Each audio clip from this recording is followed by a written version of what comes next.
Yeah, so this here is another block on this 2900 road piece, and it's a little bit steep.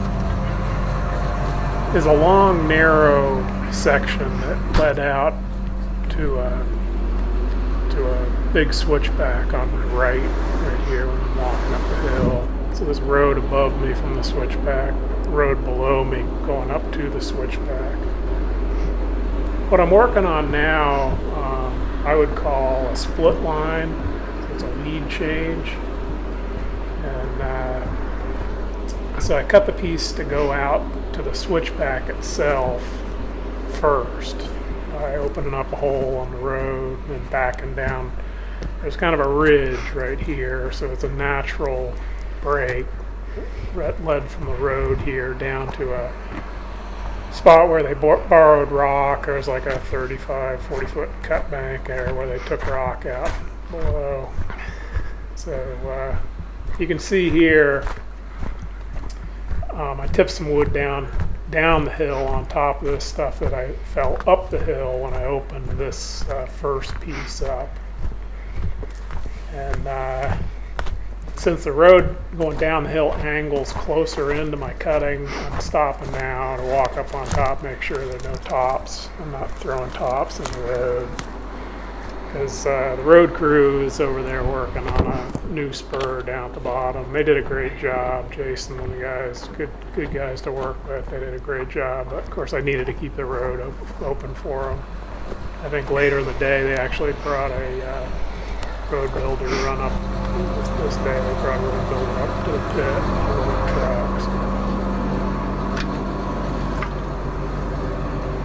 So yeah, this is fairly steep. The soil was kind of wet. It was good soil though, so that was a bonus.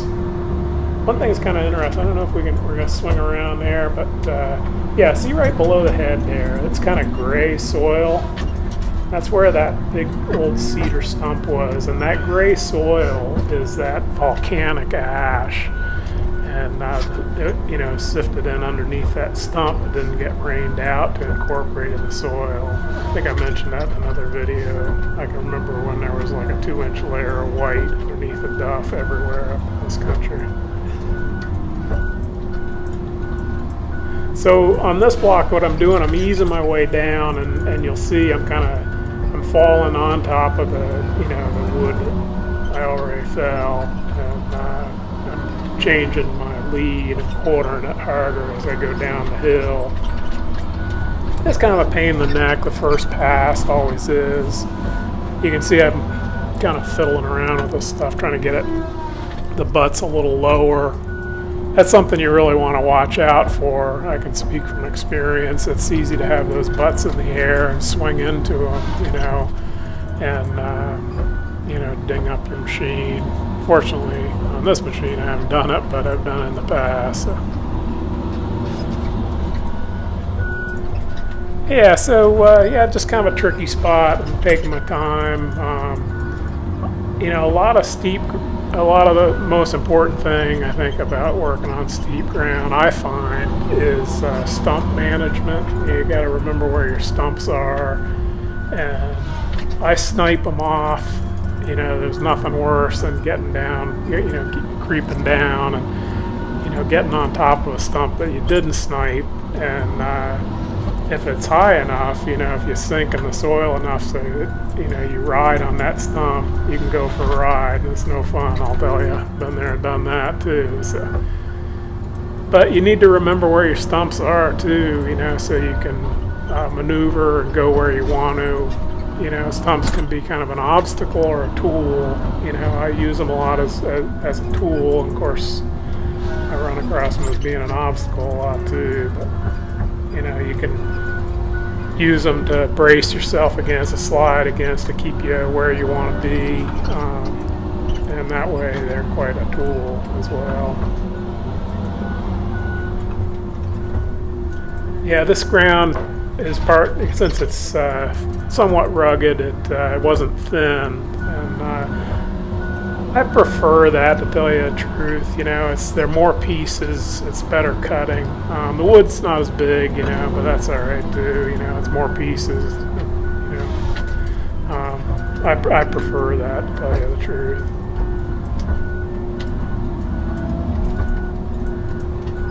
Yeah, so like I said, this is it's basically a spine of a ridge on my left that I used to open the first piece up. And since up top the road ran away from me, I was able to cut a big hole there. And I don't know if that makes sense or not, but the way the road ran away from me up top was favorable to my lead on the first piece. So, but this piece, where the direction that I'm falling, the road is coming closer as it goes down the hill. So, like I said, that's why I had to walk up top and check it out.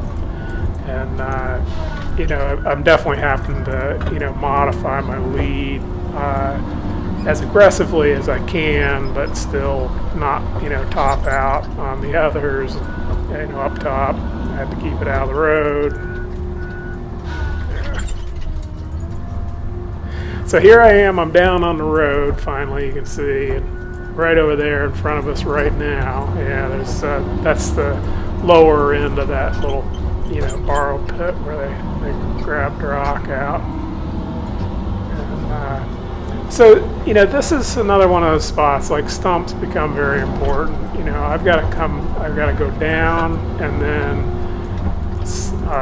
kind of change my orientation a little bit and go up to get all those trees, I hope. And you know, basically I'll be going across the hill, and you know, if push came to shove, I could go down over this cut bank right here. You know, it's 10 or 12 feet, something like that. Nothing too significant. It moderates. If I needed to, if I got in a pickle, I could go down over there, but I wouldn't want to, because I'd have to go clear back up top to get down. And, you know, it's steep enough where I don't really relish the idea of going side hill, but you got to do what you got to do. So I want to get every tree. And you'll see it just takes some fiddling around. But like I was saying, I got to remember where my stumps are. And in order to allow myself to pivot, turn, you know, and change my direction and go up there.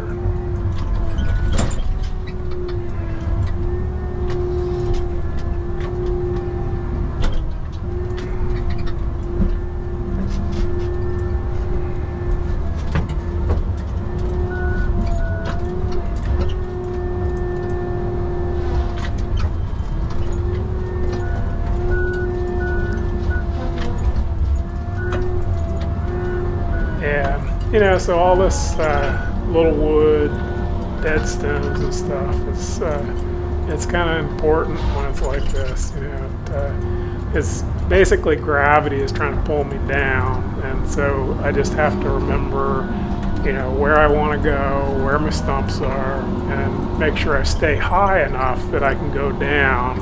You know, but I don't want to go any lower than I have to before I want to. I guess that's kind of what I kind of keep in the back of my mind all the time.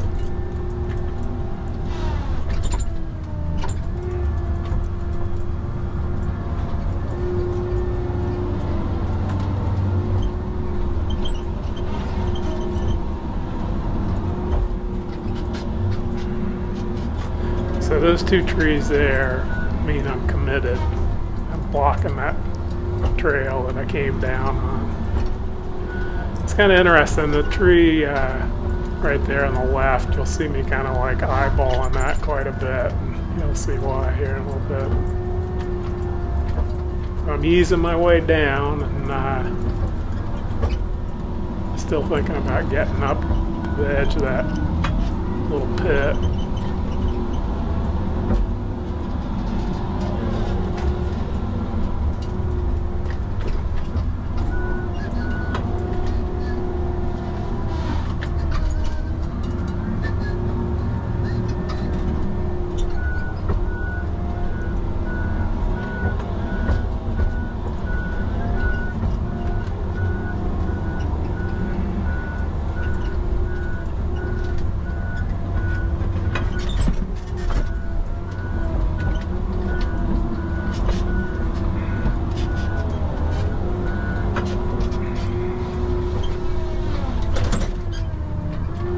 And there's a little bit of English you can see right there, and then some more of these trees. You know, when I took that off the stump, you can see that head I had it tilted up the hill, and so it means when I'm severed and I close my clamps, that'll throw the tree slightly in the direction I want to go.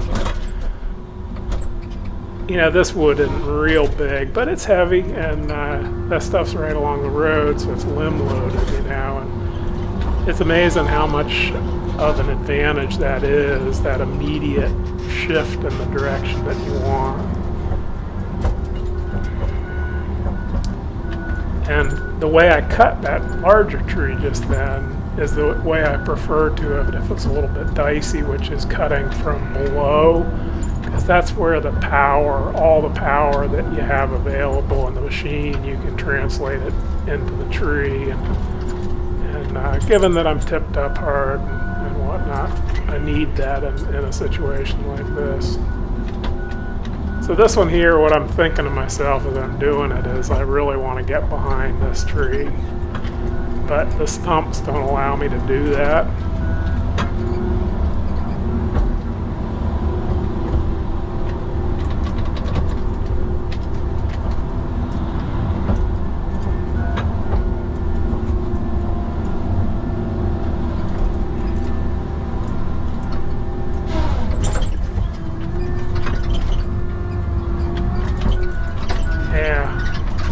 So I guess the thing I wanted to say right there is that, and again, it's not like I know everything, don't get me wrong, but, you know, that tree, as soon as I unhooked it, it had a little bit of sweep to it, and it was heavily limb loaded. And so the judgment call I made on it was that I was going to lose it. So basically, I just let go of it.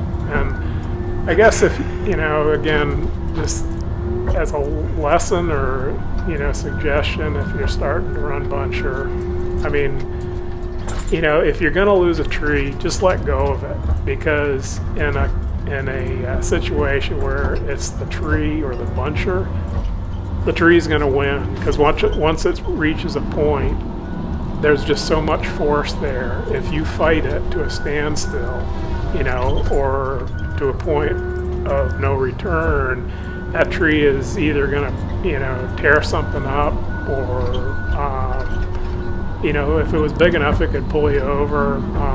So I guess that, you know, that's a hard-learned lesson I just wanted to kind of, you know, throw out there. It's like, you know, if you're going to lose a tree, just go ahead and lose it, you know, put it as favorable as you can and just let go of it. It'll be there when you get back to it. And, yeah, that's what I did, you know. So then here, I was able to ease down, took another one off the stump, and, you know, by having the power of the machine, you know, at my disposal, there's just no problem. You know, you put it down. So yeah, that tree that went in the road, I had my gates up, of course, and, you know, it was my road, basically, you know, way up in the middle of nowhere, and Jason with Orberg was pushing grade on that new spur, and later in the day he came up and he hollered to me when he came through the gates, and I told him about the tree in the road, and he walked up with the excavator. He had to set a pipe in the other spur, and he threw it up on the bank for me. So yeah, so, you know, nothing broken. You know, I saved the tree out, saved the buncher away I went. So anyhow, these things happen, you know, and I think that's just a good thing to remember, you know. If you get in a spot like that, just let her go, you know, she'll be there when you get back to it.